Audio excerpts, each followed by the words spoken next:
Welcome everyone to the Target Forge channel, where through the magic of YouTube, we are able to bring you another wonderful episode of the Airgun Geeks Podcast. My co-host, and actually the creator of the Airgun Geeks Podcast, Patrick, is going to kick this party off with a wonderful introduction and let us know what this episode is all about.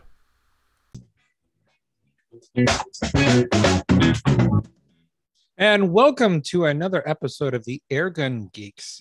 This one's on the road to RMAC 2022. Bill, how you doing? Fantastic, Patrick. It's a bit warm here today. The last couple of days, I think yesterday we hit triple digits, which in my area doesn't really happen very often. So it's been pretty dang warm. Wow. Yeah, today it was almost 90 by us.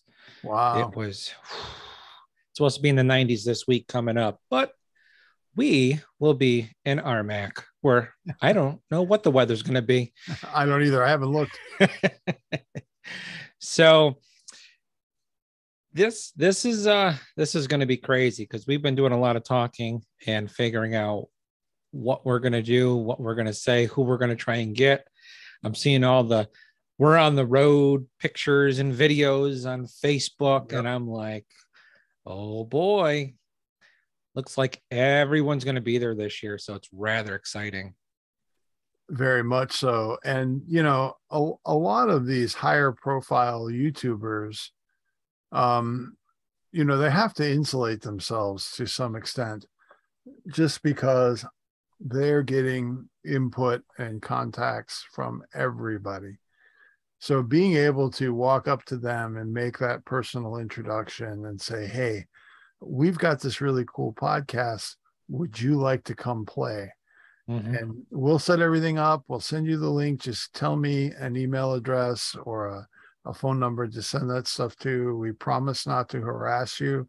We will do everything we can to make this as easy as possible for you. And that's going to be, I think, that's going to be big in getting some more diverse talent on the podcast. I totally agree. And, you know, I didn't think it was stressful enough trying to figure out what to do, how to do it, where to go. But I decided to sell the house and move. So my lighting is not all that good right now, but we finally got it all done today. And then I'm going away for a week. So needless to say, Bonnie loves me right now. Oh, I'm sure. You know, the two most stressful points in the average human being's life are moving and divorce. And you're flirting with the second one. I know I don't know if I'll make it up to 10 years, you know, which would be this year, would be our 10-year anniversary. But yeah, I know it's like, you know, try to make sure that the other house is all cleaned up for the new owners and whatnot. And then realizing how many airgun stuff do I have? Oh, and then Bonnie saw it and I'm like, 2 Tacoma truckloads. Wow. And a quarter of that was lead. Wow. Different calibers. I'm like, oh my God, I have so many pellets. And then where did this gun come from? Yeah, forgot about that one. You know, so it's been a good time, but they've all been sort of put away for now. And then when I come back, we'll get them all in their proper homes. So, but so I know you were at RMAC last year. Is there anything that I should be preparing for or should bring?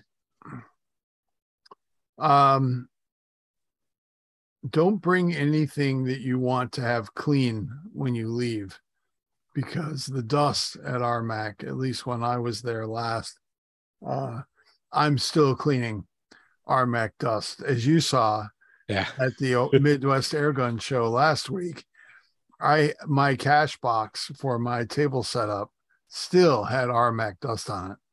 Yes, I'm a terrible housekeeper. I'll give you that.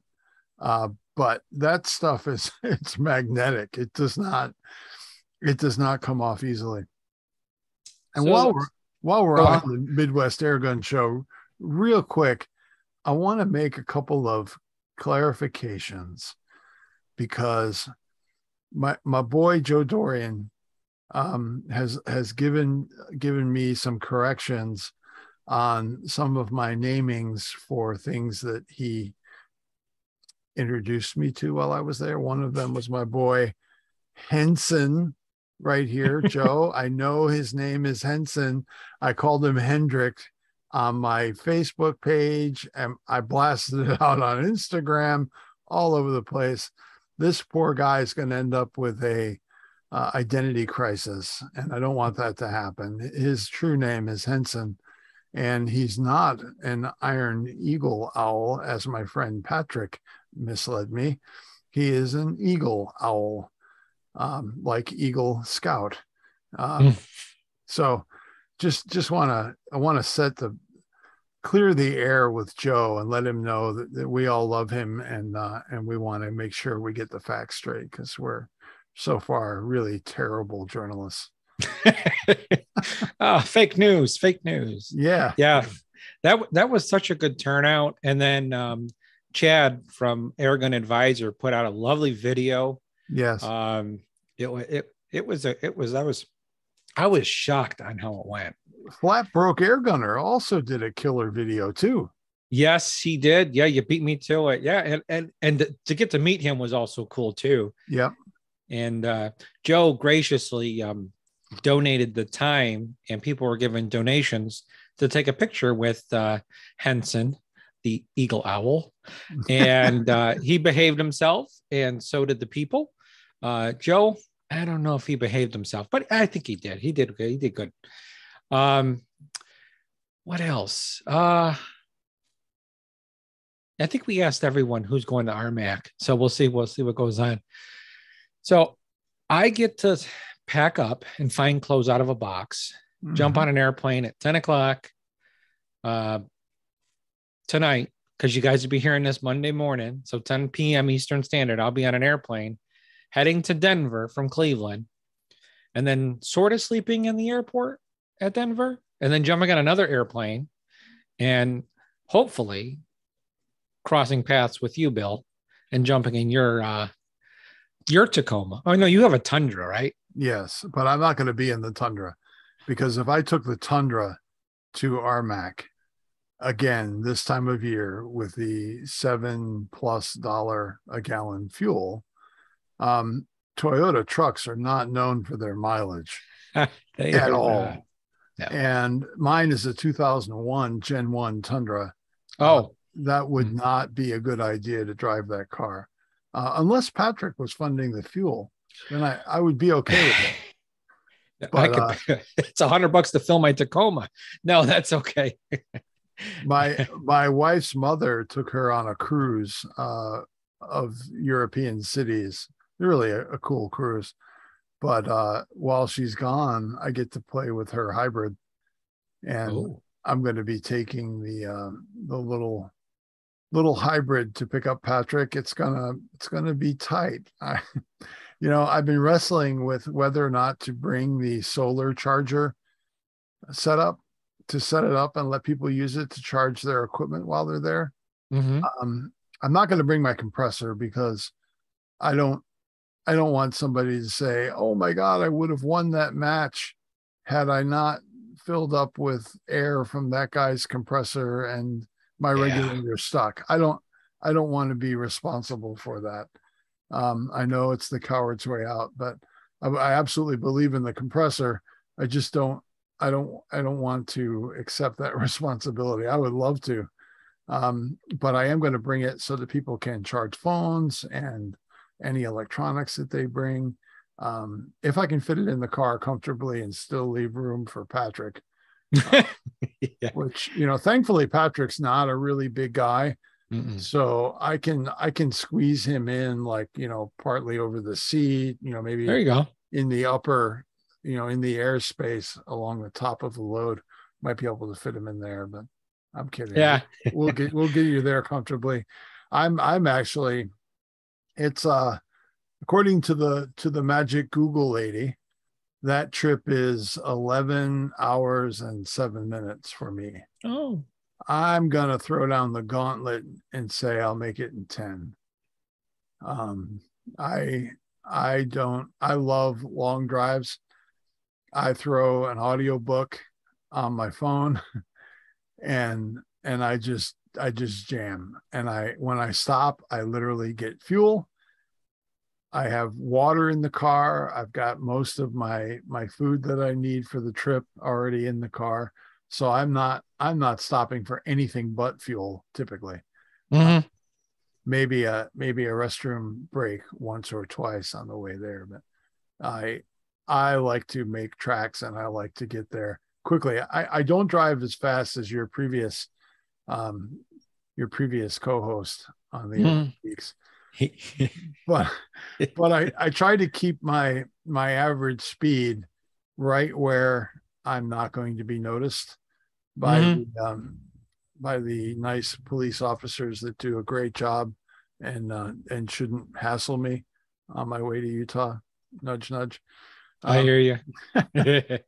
But I'm stoked to be back at Utah Air Guns. You haven't had that experience yet, and to me, going to Utah Air Guns, and I'm going to bring the toy that I got at the Midwest Airgun Show. I'm going to bring that with me because, interestingly enough, I tried to just spurn some discussion on a topic that I didn't think was a hot button topic, but apparently I walked in the room and there was already blood on the floor. And I didn't realize that I was stepping on a landmine. But I simply asked the question, what was behind the hunter field target pistol class rule that you could only have 12 power magnification on your scope. I get that you don't need more than 12x at 30 yards. I mean, that's even pretty generous in my mind. And I just asked the question, because if you look at the rifle rules for hunter field target in AAFTA, they allow you to have whatever magnification the scope is. It doesn't matter. You just it has to have a 16x mark, and you can't have it set any higher than 16x. And the nice thing about that is that it really opens up the market space for scopes. I mean, you have a lot to choose from. And I thought, why not have that rule written the same way for the pistol class? And man, it was like a lightning rod. And what really struck me as comical in all of this was that people weren't reading the question I was asking. They all jumped to, why do you need more magnification in pistol class? And I'm like, that's not what I said at all. I wasn't saying that there needs to be more magnification in pistol class.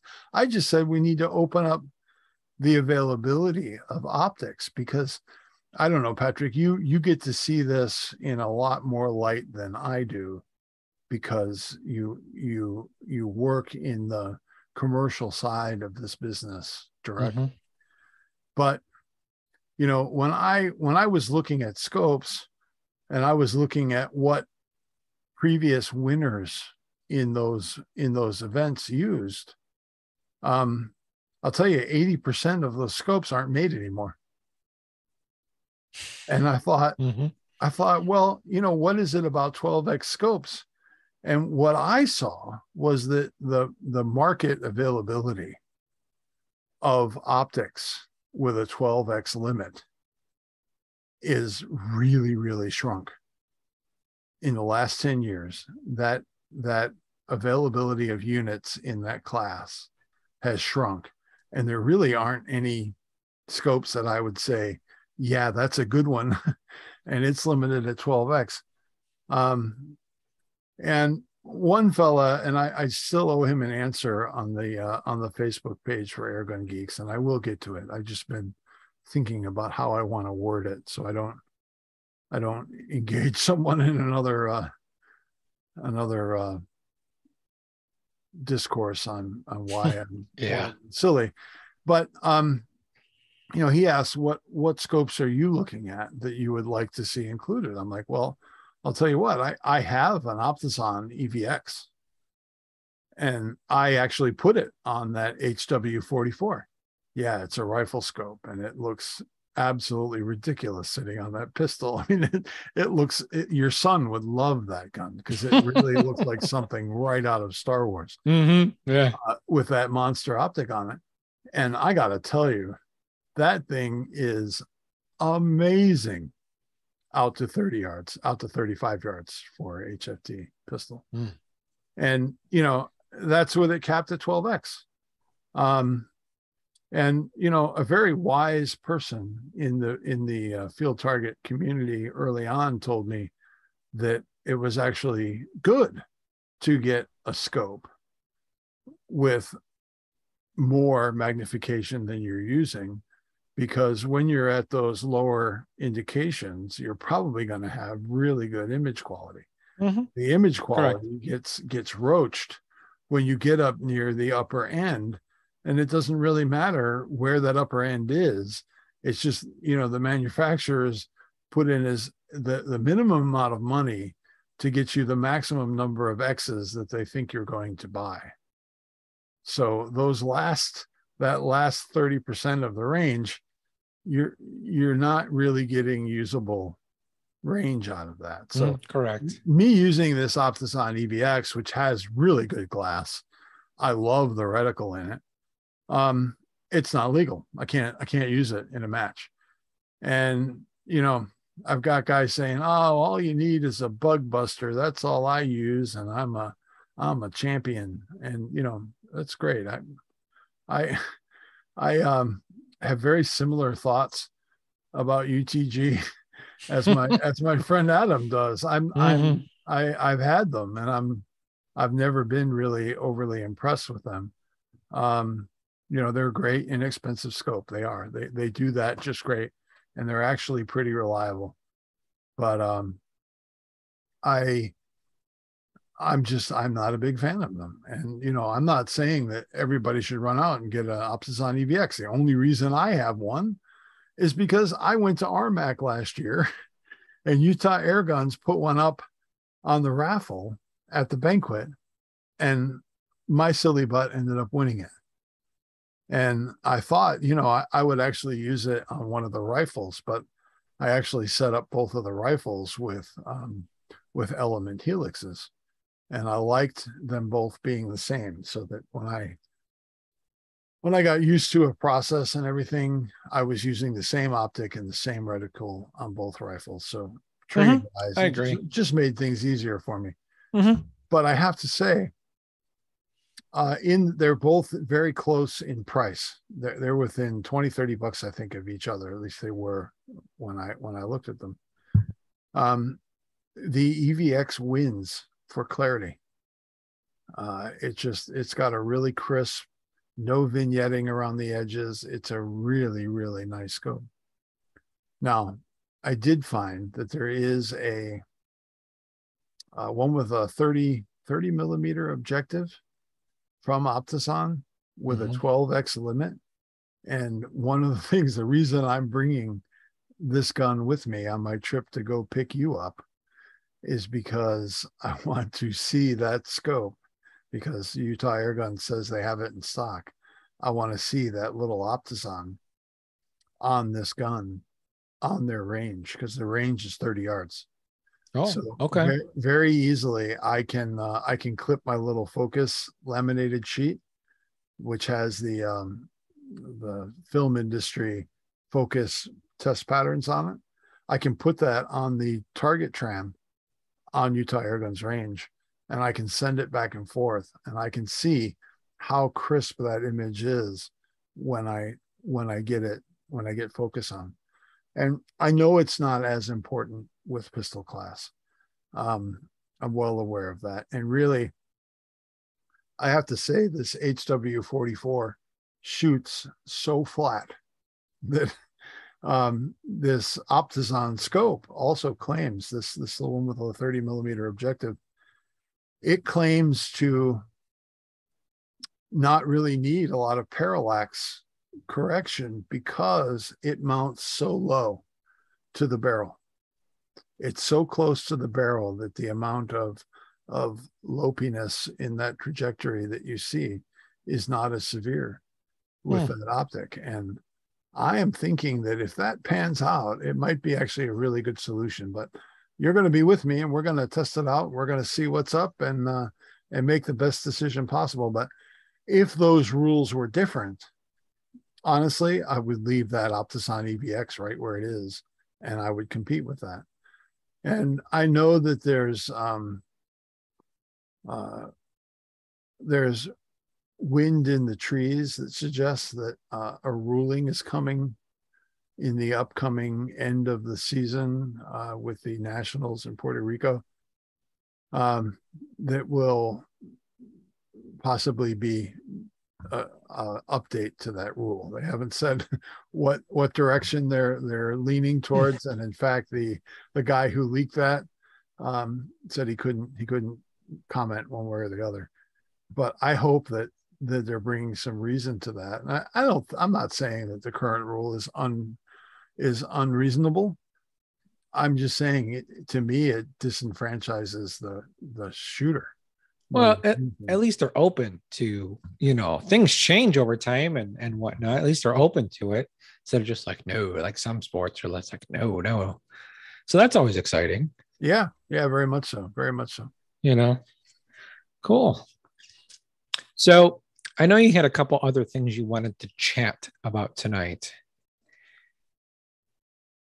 You're going to have to remind me what they were, because I know that was the one big one that I wanted to talk about.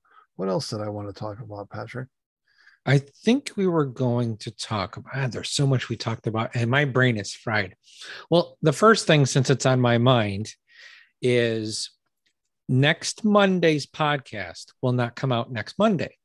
First off, well, it will come hard out. To have a podcast that comes out on Monday not come out on Monday, Patrick. Correct. But there's an exception. Very good. I'll be in RMAC and I'll be just getting back, and I want to make sure that all the audio from all the different people that we're going to interview, I should say, get processed correctly. So the weight and the tension, what's the word I'm looking for? Suspense will be worth it. So it'll come out. I'm thinking I should be able to get it out Wednesday, 1 a.m. for our early listeners on the other side of the pond. You are aware that Utah does have very good internet capabilities there, right? Mm-hmm. I'm kidding. But my computer that does the fanciness will be back in Ohio. Yeah. They have special bags for bringing those computers to places. The wife won't let me. She'd be computerless. Oh, yeah. Now the truth emerges. Yeah. I got it. The most important person cannot go without the computer. I understand. But things are getting close. Maybe I'll get a laptop next year or something. We'll have to see how the podcast goes. I got to tell you, I'm on the fence. I would really like to bring my laptop and be able to at least get a episode of the Target Forge video content out while I'm there. But last year, when I traveled with my really nice Lenovo laptop, I came home with a broken screen. And I think it was absolutely my fault. I think I had a piece of hardware or a screw sitting on the keyboard, and I went and slammed that top down, and that was the end of it. And what was funny was when I realized that the screen was broken, it was like 2 days before my warranty expired. Oh, and I called them up and I said, hey, my screen is really wonky. And they're like, oh, send us a picture. And they're like, oh yeah, that screen's definitely bad. We'll get a tech out there and get that fixed for you. and they came out and put one in, and I didn't know at the time that it was a broken screen. I thought it was just poor display, but no. And when I thought back on it, I'm like, I know when that might have happened. But anyway, So totally not airgun related, but definitely airgun content related, because at the end of the day, you and I need some computing power in order to do the things that we do. correct. And I'm going to see if we can do any Facebook Lives while we're there, Oh, that would be because fun. I don't know if you've looked at the group lately, but we're up to 721 Wow. members. And I have a few I have to look at tonight. The one thing I will say is, like you said last podcast, please answer the questions. They Yeah. seem a little silly. A couple people caught me spelling foul wrong or using the wrong foul, but that's just to see if you're reading. It's a little haha from me, but it makes sure that you're not a bot is the main thing. Mm-hmm. I do appreciate all the people that have been watching, for people selling all types of stuff. Airgun Geeks swag will not come off of someone else's website. I will make sure that you guys know when I have swag ready, which will be soon, very, very soon. Mm-hmm. It's getting a website built in the e-commerce, and I got a really nice lady that I got that's doing it, and I'll advertise her business and all that here very, very soon. But thanks for adminning, it for me and bringing it to my attention. I do appreciate it. And the conversations have been absolutely awesome. I've been looking at them. And oh God, there's so many things on here. It's so cool. So make sure you check it out. Airgun Geeks on Facebook. Just answer questions and we'll get you in, and then you can start chatting with everyone. So That sounds like fun. it's crazy. It's people from asking sub 12 foot-pound questions on that Mm-hmm. side of the pond, all the way to the big bore stuff. And hey, what's your opinion on this? And everyone's been really cool. It depends on, what's your purpose? That's Yeah, the big thing. What is your purpose? Are you punching absolutely. paper, or or are you hunting, pesting? What are you doing? Because you don't want to go taking a 177, to go shoot pigeons at 50 yards. Well, Not does that mean I should cancel my wildebeest hunt at the end of the month with my 20 foot-pound 177 gun? Yes. Yeah. Okay. All right. Yeah. I'll get on that. Yeah. Unless it's a virtual hunt, then you got those special pellets. But so let's see. You know what I got in my email today? What'd you get? Do you remember um, a guy on YouTube built a rifle cart for his friends in Ohio, and he gave them that cart a few months ago? I vaguely Do you remember. remember that? You remember that? Vaguely, yeah. I did two videos on that build. One kind of talking about the choice of the cart and stuff like that, and then the second one really digging into it and getting to the roots of what I thought was good design for a cart like that wasn't super tippy or had a good balanced CG and all that stuff. And when you create content like that and you push it out in the world, and you might get some comments on the YouTube channel like, oh, that was really cool, or thank you, or something like that. Mm-hmm. But it's when someone takes one of your concepts that you introduced, and I'm not claiming to be the guy that invented the bob cart as a rifle cart. I brought my flavor to it. I brought my skills to it and made some 3D printed parts and put that together. And when that gets reflected back to you through the eyes of the viewer, where they've taken your idea and they've done their little twist on it, and they're using it for a completely different purpose. Well, still a gun purpose. This guy, and I'm going to put his PDF that he did on my website so that people can download it and look at it, because I think he did a spectacular job preparing this document. I mean, it's no joke. It really, the amount of time he put in taking and editing photos and writing words to go along with them, It is really spectacular to see the level he took this to. And the reason that he took it to that level is because he's going to be presenting it to his local gun club next month. So this guy put this PDF together to use as a screen walkthrough while he's giving his lecture on how to build a rifle cart. And I'm like, how cool is that? You know, That's cool. This guy took that idea and ran with it.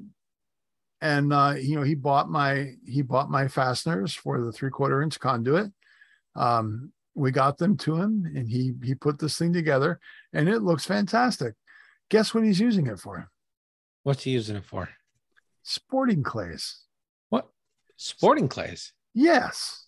He's got, you know, I mean, I don't know if you've ever shot sporting clays, but I have. Yeah. Most of those guys don't have cheap shotguns. They're you know, they're Belgian Brownings. You see Parazzis.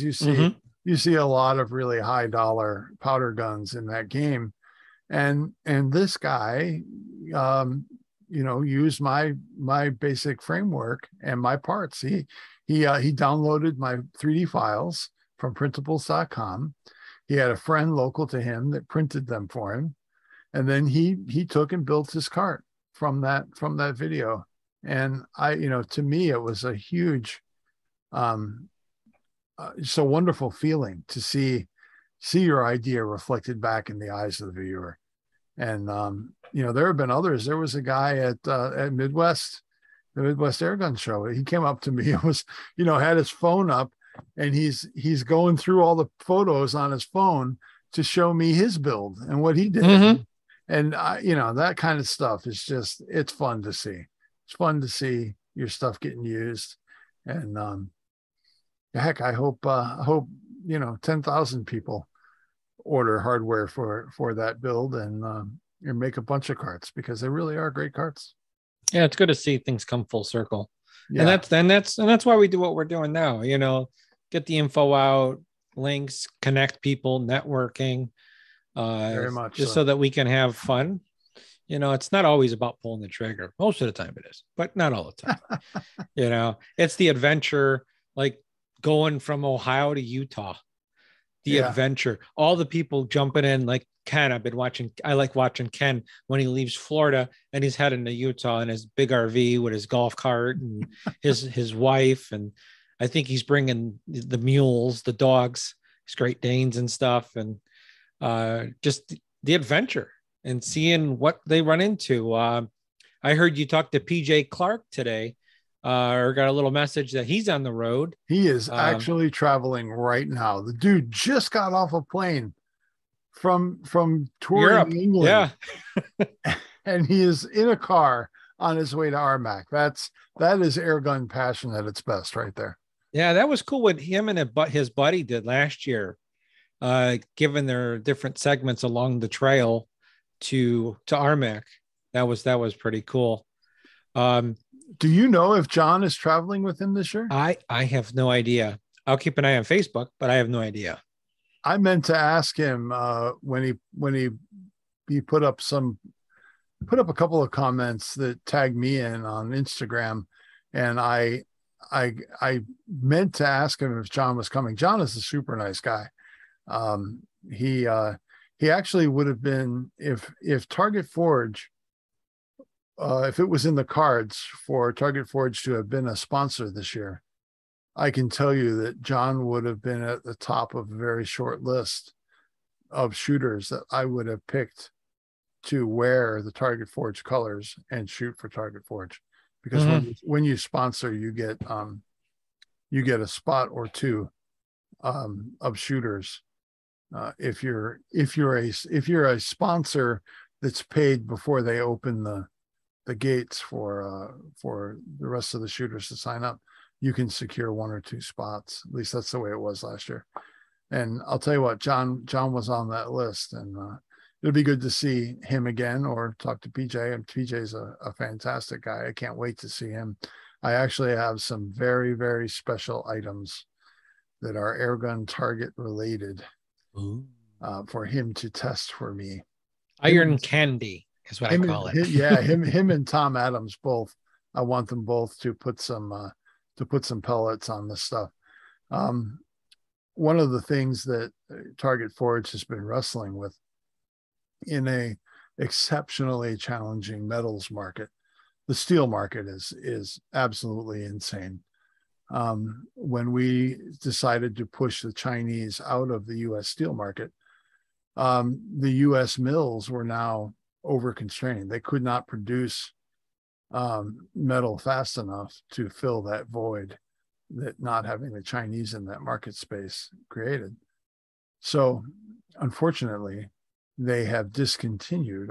There isn't a mill in the U.S., at least that I'm aware of, that still makes 3/16 AR-500. They've just discontinued it. They're like, yeah, there wasn't enough market demand for it for us to not focus on all these other things that there is market demand for. So it's not that it was unpopular or nobody bought it. It became the small fish in that pond. And I can't get 3/16 AR-500 anymore. So, it's not a big deal for my weldments because, okay, you just substitute a thin piece of metal for a piece of metal that's 1/16 thicker. Not a problem, right? Where it becomes a problem is in the spinner targets, because I've invested quite a lot of my own money in inventory of those stainless steel spacers and all of the pieces that stack up to make that fastener solution for the Devil's Eye high energy. And not having AR-500 anymore, I don't know how those things are going to react. And I've been traveling so much lately that I haven't had the time to devote to testing them. So we've got some special new shapes out. A lot of them have come from customers' requests. They're like, hey, I really appreciate these Devil's Eye high energy, but man, even that 1 inch is a bear to hit at 100 yards. You've got to have a good gun and a really stable rest to hit a 1 inch steel spinner at 100 yards. They really weren't designed for that range, but a lot of people like them out that far. But I have created some other sizes that I think will get people really jazzed on that and allow even more expansion into that whole concept of a organic 3D shooting environment, in a wooded environment, or even with some posts or local trees. I think it'll be a lot of fun. I love mine. I just pulled the lower energy ones. I just pulled them out of the tree as I moved, and those were not easy to get out of the tree. So hysterical. But the one thing you brought up when we were at the Midwest Airgun show, you got to make sure you pound them all the way in to the weld. Yes. The one I did not, and it was a little bent, but not horrible. It was maybe there's like a 1/4 inch sticking out, but cleaned them up, bent it straight up. No good. We're all good now. So, but the big thing is they had light rust on them from Ohio, and I didn't lube them but once, just because I was weird. I threw a little drop of ballast in there and spun them and pounded them in the tree. So yeah, I love them. I'd go out there and go pink, pink, pink, go back in the house. That was my little therapy. And it was exciting. Do you know where the original Devil's Eye concept was born? No, I do not. There were a number of videos out of England that show their continuous war against the gray squirrel. The gray squirrel got into England, and it's considered an invasive specimen or species there. And so, all of our friends over there with their sub 12 foot-pound guns are just chasing these gray bushy tails all over the place, because they do a tremendous amount of damage to the trees, and they're pushing the native species out of their environment. So they're very serious about hunting them. And I saw some guys that had these little metal tags hanging off their squirrel feeders. because what most of them do is they'll fill up a feeder on the regular. So they'll stop by every week or so and feed, fill up these feeders, and the squirrels get into that pattern. And as you know, as a pest elimination expert, it's all about developing those patterns with these creatures. And, guess what? If you put peanut butter out at 9 p.m. every night, and you go out there about 4 or 5 nights later, you're going to have a whole bunch of rat-shaped targets to deal with. And it's a heck of a lot of fun. But, trying to hunt for pest animals can sometimes be, they don't necessarily cooperate, or you're going to create enough of a stimulus that they're going to run and hide. So creating an environment where they're, they know that the food's going to be there at some time. There's only going to be so much of it. So there's pressure for them to get to the food early. That creates a great opportunity to clean house on some vermin. That's correct. Yeah. And that's what the original Devil's Eye was made for, was to be able to drive that into a tree or into your squirrel feeder, right there. So you can check your zero before your hunting window and make sure that everything is good, because as you know, the angle that you're shooting has a profound effect on where your point of impact is going to be. Correct. So being able to verify that is really, really nice for not needing a second follow-up shot. Yeah, now that I'm thinking about it, I've watched a lot of like the shooting show and stuff. They got the squirrel feeder, they got the little Devil's Eye next to it. Yep. Now that I'm thinking about it. Yeah, that's I will say hunting. their Devil's Eyes are crap. And if you brought them to the US, you would shred them. The first time you started hitting them with 20, 30 foot-pounds, they would be done. My original Devil's Eye goes up to 30 foot-pounds, which I have to apologize, because some point we edited the text on the website for the listing for that. And at some point I deleted inadvertently the power rating for the original Devil's Eye, which is 30 foot-pounds. And I had a customer it was 2 weeks ago. He sent me a picture, and it was of a Devil's Eye, a regular Devil's Eye, that was ripped out of the tree and bent. And he's like, "Is this supposed to happen? Is that how these work?" I'm like, "No, that's not how they work." I said, what did you hit it with? And he's like, "Oh, I hit it with a 60 foot-pound, blah, blah, whatever it was." And I'm like, "Well, there's your problem." I said, number one, like you alluded, you got to drive them all the way up to the taper on the weld so that the spacer is right into the wood. And number two, you need to make sure that you have a good piece of wood. Doug fir, standard dimensional lumber works great. It really grips the shank of that nail. But if it's a rotted fence post, it's probably not going to hold there. It is subject to the quality of the wood. Green wood, like most trees, are amazing. Oak, maple, pine, any of those green woods are really good. Willow is terrible. Willow, I don't even know how willow got into the hardwood class, but that tree is more like balsa wood. It's really awful. Anyway, enough about that. So you say 30 foot-pounds. So is there a distance?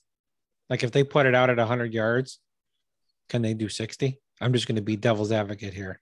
If you're using a pellet, sure, because as you know, the ballistic coefficient of a quality slug, gosh, especially these Patriot slugs that are coming. This Gen 2 Patriot slug looks astonishingly good. Coupled with barrels that are designed for them, oh my gosh, that is going to bring a whole new level of accuracy to this game. And the difference being that the amount of energy you're going to retain downrange with a slug goes way up. The pellet is actually designed to have air brakes. It slows down very quick. and it's good. People think, oh, well, that's low performance. No, it's great. It limits penetration. The fact that they don't carry forever is by design.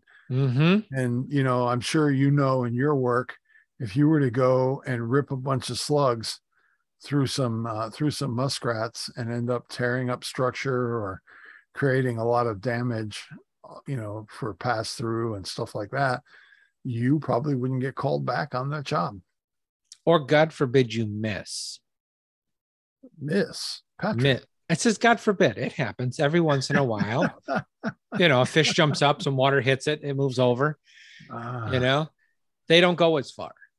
It's true. And it's all about what's your purpose with that, definitely, because these air guns have turned into like shotguns. You can what I mean by that is ammo. So I like you went right where I wanted you to with these Gen 2 Patriots. So I've been waiting and watching, and I'm like, because I'm a little bit of a Matt Dubber and Rolf fan. And I'm like, what are they doing now? With the new stuff that's going on with FX, with their power blocks and barrels and tensioning systems and all of the above, and some of the stuff we don't even know about. These Gen 2s are very interesting. And on top of it, they're doing 25 and 30 cal. Yeah. I'm like, okay, but it's all about being, proper cost per shot. It's like, because it can get a little pricey, but you're paying shipping and all that other stuff coming from as South pricey Africa. as they are, they're still not as pricey as firearms ammunition right now. They are not. No. And make sure you check out the video on their Gen 2. It's really cool what they're doing. So it was an amazingly well done video. I mean, Matt is no slouch in the video creation world. And I use the word creation because it's not that he's just good at editing. It's not that he's just good at photography, but he's effing brilliant at creating compelling, beautiful stories that are a pleasure to watch. That's the level that guy's on. One day I hope to be half of what he is in the YouTube world. And I don't deal with enough content that would get the kind of scope and cinematographic view that he gets. But I was blown away at the quality of that video. Yeah. I'm going to say, check out Oxwagon Diaries. Oh, if you haven't yet, definitely look at that. One, Bonnie wants to go there. I'm like, that camp he goes to it, sleeping in the ox wagons and stuff, and then to go shoot the monkeys and all that. And definitely the current video, because now they don't have a drought. The river's running, everything's green, so that's really difficult to shoot stuff. But nonetheless, all the animals got lots and lots of food now. So, and I think him doing those videos and talking about that camp, that farm that he's on for the Oxwagon Diaries, absolutely awesome. And then all the people, I remember when he was asking for donations, they just flooded in. So Matt's got a good heart. And I saw him, it was him, 22 Plankster, Rick Rem, and Ted Beer. I'm going to be. Iraqi. Oh, Iraqi 8888. Yes. We're all in a picture down in the Nashville get together. I don't know what it's exactly called, but I was like, they're on this side of the pond, and those are some big hitters. I should say big shooters, right there in that picture. And I was like, wow, that's good to see. We're getting a little bit back to normal, the new normal. But I'm glad to see that Matt's going to be at RMAC. Ted's going to be there. I'm going to see Rick and all them. I've talked to Rick, never met the guy, but I can't wait, even though he's a state over. But it's going to be exciting. It's going to be absolutely exciting. So before we go, is there anything that's left that you think we should tease the audience with, or? I do. One thing I want to ask you, Patrick. How many M3 impacts do you think will be on the podium for bench rest? 3. Wow, you think it's going to be a sweep? Yeah. Wow, that's a pretty bold statement. I'm not disagreeing with you, brother. I am not disagreeing with you at all. I think the Impact M3 is going to do well there. I think it's going to kick ass in precision rifle as well. Yeah. With these tensioning barrel systems they have, it's game changing. The only thing that even the gunslinger, you got me going. If someone shows up with a pump, the pump action for the M3, it's over. That thing's as fast as Ted's hand. Oh, Tom Adams' hand with shooting with that daisy. It's like a freaking automatic. It's like a blur. It's a blur. But maybe they'll bring the pump back. I'm seeing it all over Airgun Nation. Speaking of Airgun Nation, I'm going to get to meet Michael there, but you got to check out Airgun Nation's new website. Dude, it is completely revamped, that where I'm like a new guy going, where is everything? But did you notice what's on there? Did I notice what's on there? There is a link that connects podcasts. Wow, that's awesome. Who's at the top? I'm patting my back. Thank you very much. Very Airgun well Geeks. Done. Very well done. Yep. It's funny that you mentioned that, because when I got back from the Midwest Airgun Show, I actually tried to put a post up thanking all of my new friends in Ohio for welcoming me and making it, just a wonderful experience for me. And I tried to post a picture of this guy right here and my table set up at the show. And it was like, I kept getting this error that I couldn't post a picture. I'm like, oh, what the heck is going on? And then I got a note from moderator 3, whoever that is. I suspect it might be Michael. But I get a message saying, hey, don't worry, the photo upload will be fixed tomorrow. The new version of the site is launching. And I'm like, well, now this is interesting. And I have been back to look at it. I haven't been back to actually post those pictures. I was able to post them because I have a Google photo account, and I think I was able to get a link to the photos posted there. But yeah, that was really, really cool. It looks like it seems to work much more crisp. I agree. Now I agree. Like it pops, whereas before it was kind of like, do you remember the old yellow page? Oh yeah. Oh man, it was like, waiting, the swirling meatball, like, is this page going to load or what? And yeah, it's definitely popping now. I like how there's the members rating is right up there. You could see where they're at as far as the ranking. I'm still working on understanding it, but instead of having the search for a member, because it's scary dropping money across PayPal or Venmo. You start dumping $1,000 and you're like, hopefully they send it. Yeah. Kind of thing. But so you're sitting there looking and whatnot, and it's, I just did something with, I think it's Big Tin Boat, great guy. He's like, yeah, look me up, no problem, blah, blah, blah, packages stuff correctly. Make sure I say, I'll give you a good rating, just so that everyone else knows. I push everyone to Airgun Nation. You have to. It's literally the metropolis of the airgun world. Everyone's there. If you want to know something, don't ask a question and not expect them 100 ansers.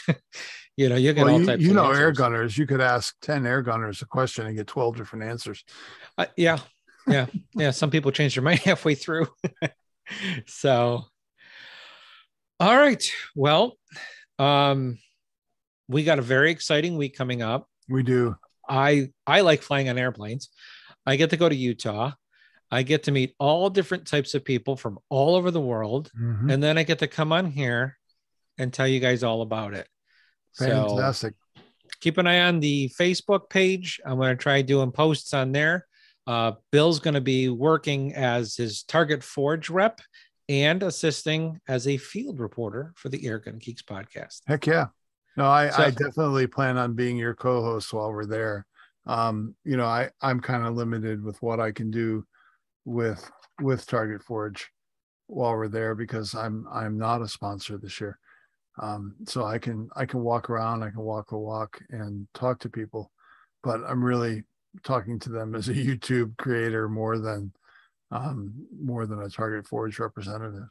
Yeah. But, yeah. Well, with that said, everyone have a good week, a safe week. And like always, stay geeky. That's always fun. Very good.